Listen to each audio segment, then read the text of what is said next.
Hi, I'm Ari, I'm the Oak Witch, and today's video is going to be all about the first witchy practices you should jump into as a beginner.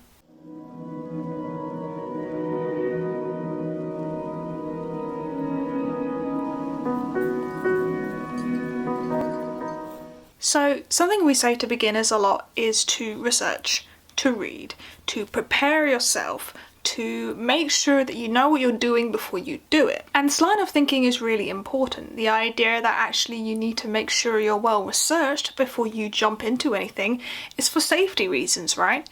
But the other side of it is, well, where do you start when you're done or to a good enough point where you can actually start practicing? What do you do? And this is what I'd like to go through in this video. I want to talk about the types of magic which ideally you should be jumping into first. If you're a beginner and you're researching and you're thinking, oh well, actually now I feel like I could start practicing, I want to start doing some stuff, these are the things which I think you can immediately jump into, stuff that you should be able to actually have a good understanding of in terms of your practice before you jump into other types of advanced magic. And a lot of people call these the basics. These are foundational practices found within witchcraft and other magical traditions.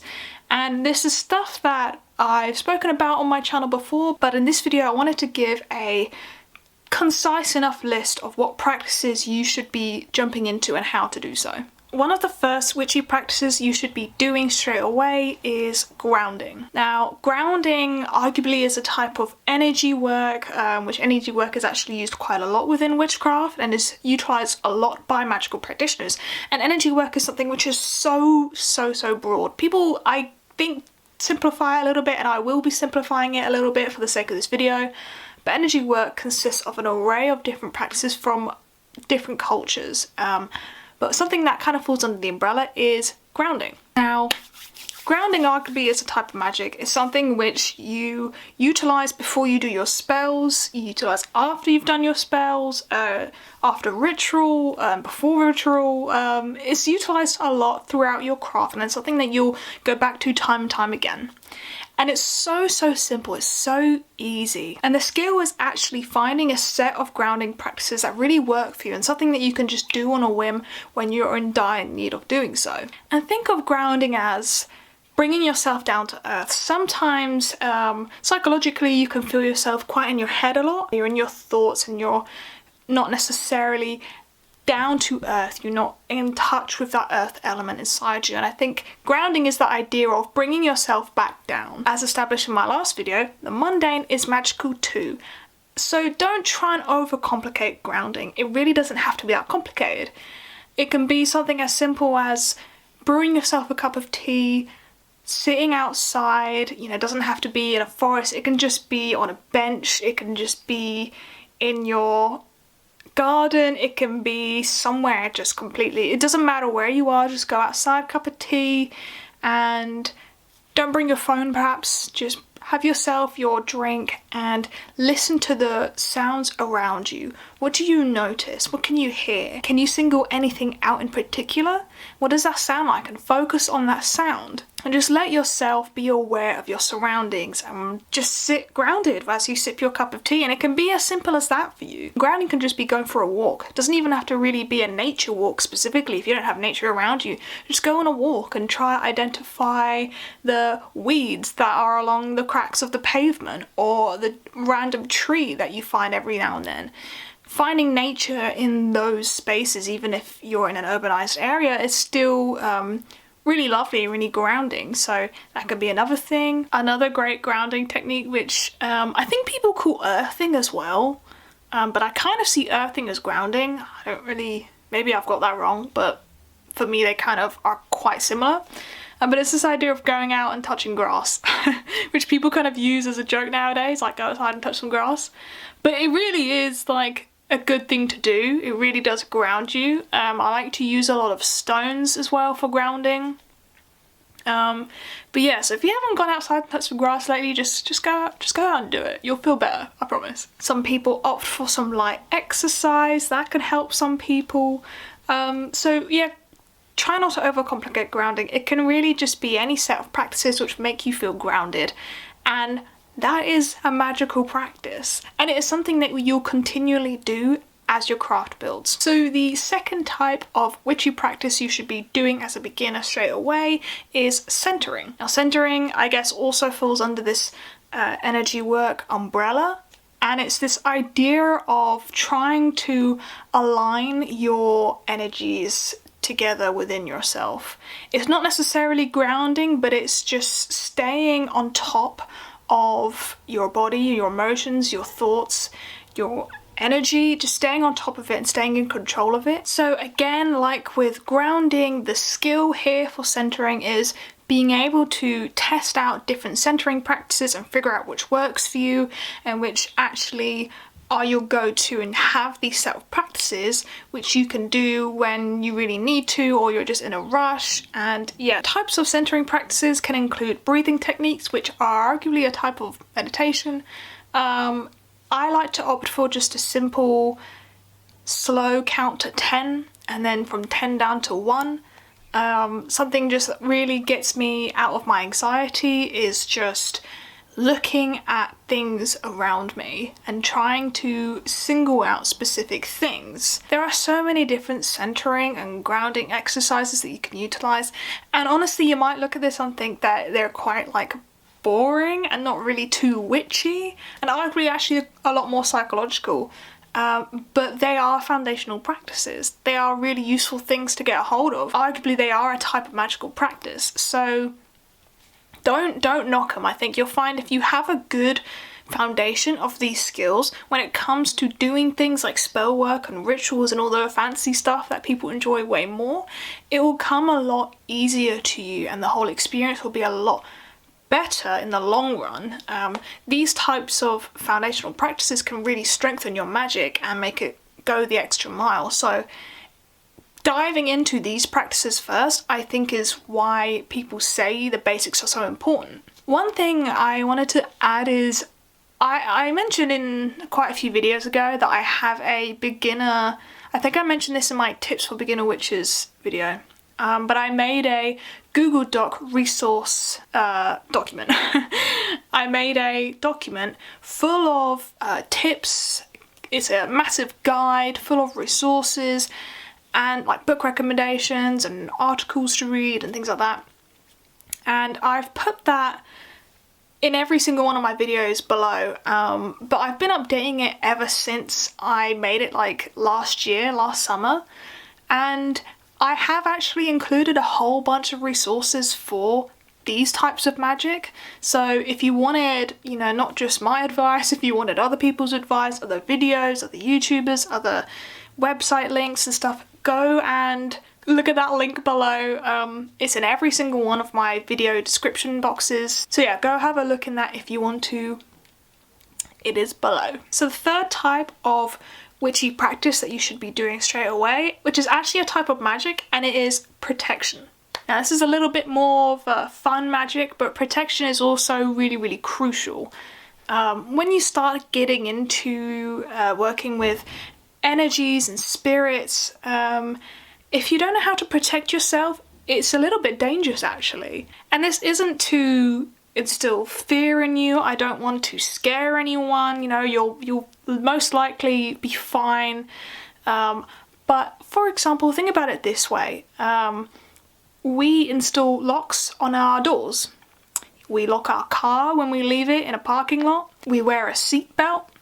We, as women or femme-appearing people, we don't walk alone at night. There's things which we put in place in order to protect ourselves and to increase our safety. Not necessarily because we are actively thinking these things are gonna happen if we don't do it straight away, you know, just as a precaution, a safety measure. And the same applies to magic. 2 books which I'm gonna plug, because is it an Oak Witch video if I don't plug a book? 2 books which I think can really help a beginner get into this idea of why protection magic and defensive magic is so important is this book by Jason Miller, Protection Reversal Magic. I talked about it in my beginner book recommendations, but I do think it is good. And this book here, which I don't have a physical copy of because I read it on Scribd, and I have also spoken about in a prior video. These 2 books I think are Really good, a really sort of down to earth, no nonsense guide to protection magic, and they'll make you realise that actually, oh, this is a fun type of magic to practice, but also really important. Protection magic can be things like wards, amulets, charms, talismans. It can really, you know, it can be glamour magic. It can really be anything that you make it. You can just take a bit of jewelry which actually you really like and just you wear every day and just charm it with protection. You can utilize veiling. People veil quite a lot. Specifically charm the veil with protection, a specific intention of protection, and then wear it. And yeah, people also do that to help reduce that intake of energetic overload, if that makes sense. Like, it really helps some people when just filtering out some of that stuff. So that's an option. Protective sigils are quite fun as well. If you just draw a protective sigil, so draw a sigil with an intention of specific type of protection. You can draw this on a piece of paper and you can shove it in your pocket. You can draw it right onto your piece of clothing if you want to do that. Yeah, there's different ways you can incorporate it. Some people draw sigils on their phone cases, because, you know, your phone is something which you sort of bring around a lot with you everywhere. So having that sort of symbol of protection, that sigil of protection with you, you're going to carry your phone around with you, blah blah blah. So there are different ways. You can get really creative with protection magic. There is just a whole array of possibilities for you. Maybe I'll do some specific videos on different spells and charms like that. A really nice protection folk magic charm I like is good old hagstone. Yeah, I really enjoy utilising hagstones. I kind of utilise them as wards just about my space. And I have a hagstone necklace that I made. So I keep this on here as well. And yeah, I utilise that in protective defensive magic. So yeah, get really creative. There's so many different ways that you can utilise protection magic. If it helps to get a spell book like this, just don't take everything literally. It's meant to be a reference, like a historical reference. It's not meant to be like 5,000 spells that you should do. But take inspiration from some of them, and yeah, anyway. Protection magic can be as simple as stuffing a spell bag full of protective herbs and charming it and then carrying that around with you, or placing it under your pillow whilst you sleep, or it can be as really elaborate as doing a whole protection ritual and invoking a deity or spirit to help you and grant you protection during a time, blah blah. You know, there are so many different ways you can approach it. And perhaps I'll go into more detail in a separate video, but yeah, that is one of the first things you should jump into as a beginner witch. So the fourth type of witchy practice you should be doing as a beginner is cleansing. Cleansing is, again, like I spoke in my last video, something which is really mundane. You know, cleansing doesn't necessarily have to be this huge long ritual where you are invoking a bunch of spirits and blah blah blah. It can be if you really want that, you know, it can be, and that's totally valid. And I'm not knocking that at all, obviously. Cleansing can also just be hoovering your floor and opening your window and smoke cleansing, and it can be sound cleansing. You could get some music and you could dance and move about the room and try and get that energy that's stagnant flowing and kind of redirect it out of the window. I like to do that a lot. Cleansing can be, yeah, dusting. It can be wiping down surfaces, getting rid of cobwebs in your room. It can be so many different things. It doesn't necessarily have to be outwardly witchy. Again, these are practices which really work for you and really help you in that process of making magic and doing magic. So don't be afraid to actually look at mundane actions when you're looking at cleansing. As outlined in my last video, the mundane is magical too. So if there are things like that which really help you, then do that. Cleansing kind of just refers to this idea of allowing for what is stale, what is stagnant. Say you have some fruit in a bowl in your kitchen, and you know, they're sort of not really been eaten, they've been left there, and actually they're now rotting and making the place kind of stinky. So what do? You sort of throw out the food, unfortunately. It's waste, but you throw out the food. And that is cleansing the area. Perhaps you'd open a window and you'd let the air sort of flow through and get rid of the nasty smell. Mundanely, yeah, that is just cleaning, but it's an act of cleansing, and you kind of do the same in terms of this like miasma that can kind of like get a bit stale and stuck and can linger. You know, sometimes you just sort of have these negative energies, or shouldn't necessarily say negative energies, but energies which are quite disruptive and induce that sort of like low feeling inside you. Sometimes they can just linger. Say you've had someone come in your room and argue with you. Say actually you've been on the internet and had an argument on Twitter or on Discord, and that sort of feeling within you and that sort of energy you're you know, spreading about the place, it can kind of leak into the atmosphere, if that makes sense. And sometimes this stuff kind of sticks. So cleansing can just be getting rid of that. Cleansing can also be if you're using, for say on your altar and you've recently done a spell. Before you jump into the next spell, you want to make sure you've cleansed the area, so you're not using the old residual energy from, you know, the last spell, and that's not interfering with your new spell. Not necessarily that the old stuff is bad, but you don't want it interfering with your new stuff, so that's why we cleanse. Lastly, the fifth type of witchy practice you should be doing as a beginner witch straight away is introspection. Now, this is really, really broad and a bit kind of simplistic for me to give as a witchy practice, but hear me out. Introspection is, I think, crucial for a witchcraft journey. Emphasis on the journey. This is something which is a development of yourself, of your magical self. So I think that being able to have these critical evaluation skills on yourself, your journey, where you are at, your progress, and being able to reflect on yourself and just know where you are and know where you're going and know where you've been and how to learn from where you've been. I think this is something which is really important within witchcraft. And it is a skill. It is something that you need to work on and get better at. And witches do this in a variety of different ways. People use the term shadow work to refer to this, and I have used the term shadow work on this channel before, but I think after reflecting on it a bit more, I'm going to be using it less as a term and just kind of refer to it as introspection instead. Reasons for which I'll place a podcast episode linked below, and you can come chat to me about that on my Discord server, but that will be for a separate video.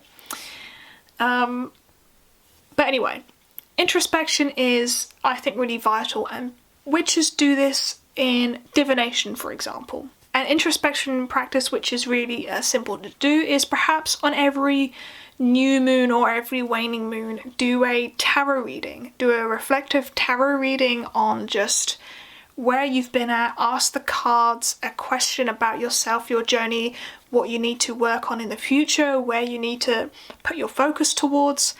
And people use divination to do so. It doesn't have to be with tarot. You can do it with runes, scrying, you can do it with a bunch of different things, but I would say tarot kind of gives a lot more detailed results in my experience, but go with whatever divination work works for you. People engage in introspective work through journal prompts, and I think this is a witchy practice. Might not necessarily be outwardly magical like casting spells, but I think it is a magical practice because you are strengthening your mind. You are strengthening that idea of working on yourself in a really raw, genuine and authentic way.